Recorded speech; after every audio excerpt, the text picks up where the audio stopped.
नमस्कार दोस्तों, एक बार फिर मैं आप लोगों का आभार व्यक्त करता हूँ। मेरे इस यूट्यूब चैनल में आपका स्वागत है जिसका नाम कनेक्ट है। दोस्तों, ये 20वां वीडियो है। 20 ही हेल्पिंग वर्ब होती हैं, 21वीं होती नहीं, तो इसलिए लास्ट है। आप लोगों से ये रिक्वेस्ट है कि आप लोग ये मत सोचिएगा कि सारे रूल सेम हैं तो बीच बीच की वीडियो देख लिया या स्टार्टिंग की 1-2 वीडियो देख लिया, लास्ट की। आप सारी वीडियो देखेंगे तो पाएंगे कि हर वीडियो में कुछ नया सीखने को मिलेगा आपको। तो जैसा कि मैं बोलता हूँ कि 20 के अलावा 21वां होता नहीं, तो ये 20 हेल्पिंग वर्ब हैं। इंग्लिश दुनिया की आसान लैंग्वेज है, वाकई है ये, क्योंकि अगर आप इसको समझते हैं तो सिर्फ 20 का ही सारा खेल है। इन 20 में से मैं 19 वीडियो पहले बना चुका हूँ। ये 20th वीडियो है, 20वीं वीडियो है, जो कि केवल डच रह गया है। मैं आपको डच समझाऊंगा। इसके बाद दोस्तों मैं एक समरी दूंगा आपको और फिर 10 एडवांस लेवल की वीडियो बनाऊंगा। तो पहले आप ये 20 दिन की प्रैक्टिस करिए, फिर 10 एडवांस लेवल की आपकी इंग्लिश ख़त्म हो जाएगी और सारे डाउट भी क्लियर हो जाएंगे। मैं आगे जो एडवांस लेवल करूँगा उसमें डाउट्स सारे क्लियर करता चलूँगा।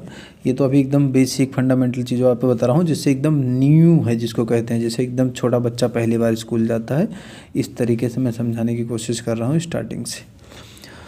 दोस्तों, पहले यूज़ डज और डू और डज में से डू समझा चुका हूँ, जिसका रूल वही था कि डू का आई वी यू दे के साथ डू यूज़ करते हैं, बाकी के साथ में डज। तो ही सी इट नेम के साथ में डज का इस्तेमाल करते हैं। मतलब दोनों का सेम होता है, रूटीन सेंटेंसेस होते हैं। और जैसे इनमें ज़्यादातर सेंटेंसेस में लास्ट में ता ती ते आता है। जैसे विल में बताया था गागी गे आता है, शुड में चाहिए आता है ना। तो हैज हैव में आया गया हो गया या ना होते आता है। और इसलिए इसमें ताती ते आते हैं कि भाई मैं रोज़ करता हूँ, वो रोज़ करता है, वो रोज़ करती है, रोज़ आती है, उसको आता है, इसको नहीं आता, उसको जाता है, ये सब ऐसे करके। जैसे किसी को हिंदी आती है, ऐसे करके। तो ये हैबिट और रूटीन सेंटेंसेस के लिए इसको यूज करते हैं। तो डू का पहले हम लोग यूज़ देख चुके हैं, डच का देखेंगे। अगेन मैं आपको बता रहा हूँ दोस्तों, सब कुछ फंडामेंटल रूल वही होता है, थोड़ा बारीकी होती है, थोड़ी थोड़ी चीज़ों को समझना ज़रूरी है। आपको परफेक्शन लाना है तो सारी चीज़ों को ठीक से समझना ज़रूरी है। सो डू में मैंने आपको बताया था एक एग्जांपल से कि I do exercise daily, they do exercise daily. He के साथ डज आएगा। तो मैंने कहा कि you exercise daily, we exercise daily, मतलब हम रोज़ एक्सरसाइज करते हैं, मैं रोज़ एक्सरसाइज करता हूँ, तुम रोज़ एक्सरसाइज करते हो, वह रोज़ एक्सरसाइज करते हैं। तो आई वी यू दे के साथ डू था। अब वही अगर मैं सेम एग्जांपल यहाँ लूँ, आपको समझने के लिए आसानी होगी, तो यहाँ पे डज होगा, लेकिन यहाँ पे आई वी यू दे बदल जाएगा। इसलिए भी मैंने आई वी यू दे को बदलने की कोशिश किया है, ताकि आपका फंडामेंटल क्लियर हो सके, आपको चीज़ समझ आ सके कि सेम सेंटेंसेस में अगर किसी और के लिए यूज कर रहे हैं तो देखिए कैसे बदल जाता है। अब यहाँ पे डज मतलब सेम है, वह रोज़ व्यायाम करता है, मतलब सेम है, लेकिन आप देखिए जैसा मैंने आपको बताया कि देखिए मतलब वही है, यूज वही है, सिर्फ डज की वजह से चीज़ें बदल गई। जैसे ही सी राम सीता, मतलब ही सी इट नेम के साथ में डज का इस्तेमाल करते हैं, डज के साथ ही सी इट नेम आता है। इसलिए मैंने आपको समझाने के लिए सेंटेंसेस सेम रखे हैं, आपको समझाने के लिए कि वो रोज़ व्यायाम करता है, राम रोज़ व्यायाम करता है ना, वो रोज़ व्यायाम करती है। देखना ही और सी में फ़र्क है, सी लड़की के लिए यूज हुआ है, ये लड़के के लिए, मेल फीमेल स्त्रीलिंग पुल्लिंग जो हिंदी में बोलते हैं। तो वो रोज़ व्यायाम करता है, ही डज, वो रोज़ व्यायाम करती है तो सी डज, राम रोज़ व्यायाम करता है तो राम डज, सीता रोज़ व्यायाम करती है तो सीता डज। तो ही सी इट नेम के साथ में डज का इस्तेमाल होगा। है रूटीन सेंटेंसेस, ये भी डू और डज का सेम मतलब है, रूटीन सेंटेंसेस हैं, लेकिन डज का इस्तेमाल ही सी इट नेम के साथ करते हैं, डू का इस्तेमाल आई वी यू दे के साथ करते हैं। यही बारीकी आपको समझनी होती है बस, इसीलिए मैं बार बार बोलता हूँ, एक ठेठ कॉन्सेप्ट है मेरा समझाने का, क्योंकि मेरा पर्पज़ है सिर्फ लिखना पढ़ना बोलना समझना आना चाहिए। ग्रामर और एग्ज़ाम नहीं देना है, नंबर नहीं लेना है। तो आपको लिखा हुआ पढ़ के समझ आ जाए, आपको अच्छा लिखना आ जाए कि लिख के आप किसी को दे तो समझ आ जाए उसको कि आप कहना क्या चाह रहे हैं, और आपको बोलना आ जाए और किसी की कही हुई बात को सुन के आप समझ आ जाए कि कह क्या रहा है। ये पर्पज़ है, इसलिए मैं ठेठ कॉन्सेप्ट यूज कर रहा हूँ। समझाने का तरीका मेरा ये है कि आपको ये चीज़ समझ आ जाए। तो इसकी आपको प्रैक्टिस करना है, थोड़ी सी बारीकी से प्रैक्टिस करने की ज़रूरत है।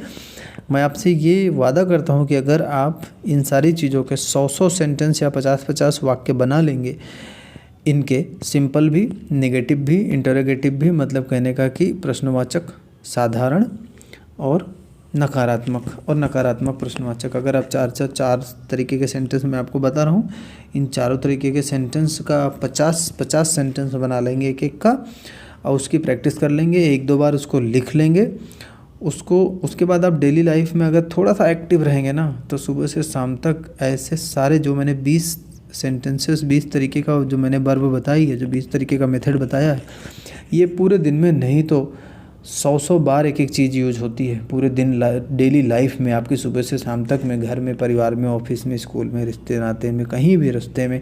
आप समझिए, अगर आप बारीकी से थोड़ा एक्टिव रहेंगे, आपका दिमाग थोड़ा एक्टिव रखेंगे सुनने समझने के लिए कि लोग क्या बात कर रहे हैं, लोग क्या बोल रहे हैं, और उसको अगर इंग्लिश में हम कन्वर्ट करें तो क्या मतलब हो सकता है, वहाँ पे क्या यूज होगा, इन 20 में से क्या यूज हो सकता है, वो किस तरीके का वाक्य है।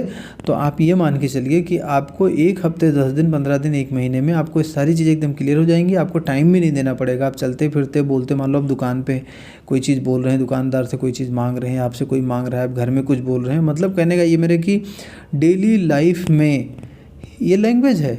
लैंग्वेज सारा दिन बोलने, सुनने, लिखने, पढ़ने काम आती ही है, और घर में, परिवार में, रिश्ते नाते में, ऑफिस में, स्कूल कॉलेज में, रास्ते में, कहीं पे भी आप ट्रेन में, बस में, क्या है, बोलते ही हैं, सुनते हैं लोगों को। तो आप हमेशा इसी का ख्याल रखिए, थोड़ा सा अपना तरीका चेंज करिए, थोड़ा सा एक्टिव हो जाइए इन 20 चीज़ों को लेके। ये 20 पे आप फोकस करिए। ये बेसिक 20 वीडियो आप देख लीजिए, सारे फंडे आपके क्लियर हो जाएंगे। और एक बार जब ये सारे बेसिक फंडे आपके क्लियर हो जाते हैं, तो फिर थोड़ा एडवांस लेवल पे मैं आपको 10 वीडियो और दूंगा जो एडवांस लेवल की चीज़ें हैं। लेकिन दोस्तों, उसके लिए आपको ये वीडियो शेयर करनी पड़ेगी, सब्सक्राइबर बढ़ेंगे। वो 10 एडवांस लेवल, जब मेरे 500 सब्सक्राइबर हो जाएंगे तो मैं 10 एडवांस लेवल की आपको वीडियो दूंगा। उसमें बहुत ही फंडामेंटल, बहुत सॉलिड रूल होंगे। जैसे मैंने आपको पहले भी एग्जांपल दिया है कि कुछ इस तरीके की चीज़ें आपको बताऊंगा। जैसे जहाँ हैज़ और हैव का इस्तेमाल है, वहाँ हैज़ और हैव के साथ हमेशा आप याद रखिए, कभी कोई सोचने की बात ही नहीं है, किसी भी मेन वर्ब की थर्ड फॉर्म ही यूज होती है। मतलब जो क्रिया है, जो काम हो रहा है, उसका थर्ड फॉर्म ही यूज हो जाएगा। थर्ड फॉर्म के अलावा और कुछ यूज नहीं होता हैज़ हैव के साथ। तो इस तरीके से मैं आपको ऐसे ऐसे रूल बताऊंगा जो कि कभी आप भूलेंगे नहीं, एकदम याद रहेगा। जैसे टू के बाद हमेशा फर्स्ट फॉर्म आती है। इंग्लिश में जहाँ भी TO2 लिखा देखेंगे आप, उसके बाद किसी भी वाक्य में फर्स्ट फॉर्म ही आती है। ये नियम है इंग्लिश का, फंडामेंटल नियम है, ये यूनिवर्सल ट्रूथ है, ये सांसारिक सत्य है, ये अंतर्राष्ट्रीय सत्य आपको बता रहा हूँ कि टू के बाद फर्स्ट फॉर्म ही आएगा, डिड के बाद फर्स्ट फॉर्म ही आएगा। जहाँ भी इंग्लिश में आप डिड लिखा देखेंगे, फर्स्ट फॉर्म ही आएगा। जहाँ भी आप कुड लिखा देखेंगे, उसके साथ फर्स्ट फॉर्म ही आएगा।